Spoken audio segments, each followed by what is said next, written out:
नमस्कार।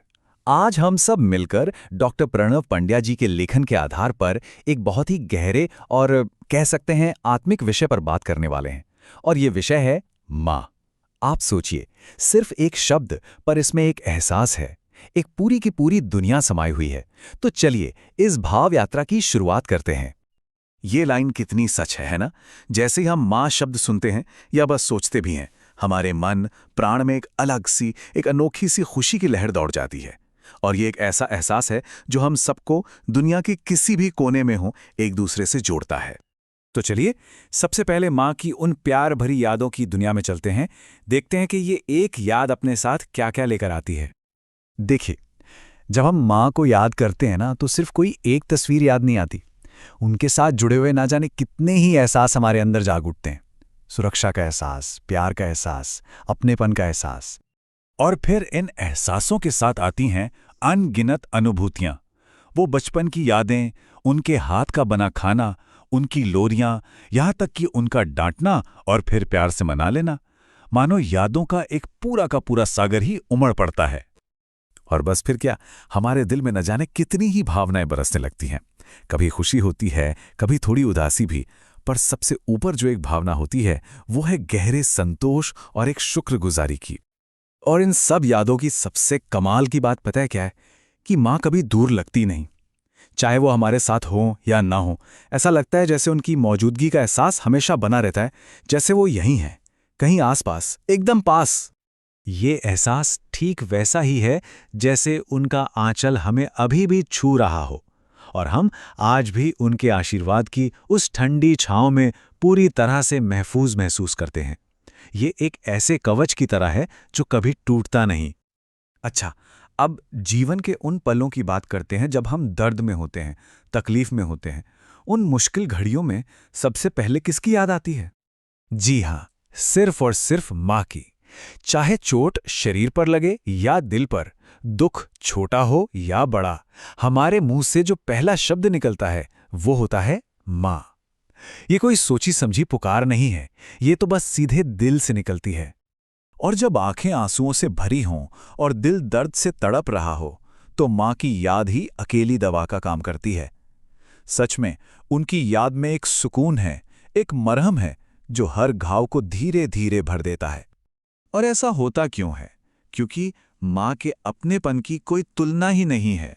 वो हमारी हर कमी, हर कमजोरी को जानती हैं, फिर भी उन्हें अनदेखा करके हमें गले से लगा लेती हैं। हमारी हर नादानी, हर बेवकूफ़ी को वो अपना लेती हैं। और ये जो अपनापन है ना, ये माँ की एक बहुत ही अद्भुत शक्ति से आता है। और वो शक्ति है उनकी माफ़ कर देने की शक्ति। चलिए इसको थोड़ा और गहराई से समझते हैं। माँ की क्षमा की कोई सीमा नहीं होती, कोई शर्त नहीं होती। वो अपार है, असीमित है। हम चाहे कितनी भी बड़ी गलती क्यों ना कर दें, उनकी माफ़ी के दरवाजे हमारे लिए हमेशा हमेशा खुले रहते हैं। जरा सोच कर देखिए, माँ के लिए माफ़ करना कोई काम नहीं है, ये तो उनका स्वभाव है। ये उनसे उतनी ही आसानी से बहती है जितनी आसानी से फूल से खुशबू, दिए से रोशनी या बादलों से बारिश। ये उनकी प्रकृति का हिस्सा है, उनके होने का मतलब है। और इसीलिए उन्हें क्षमा स्वरूपिणी कहा गया है। यानी वो जो क्षमा का ही स्वरूप हैं। वो क्षमा करती नहीं है, वो तो खुद ही क्षमा है।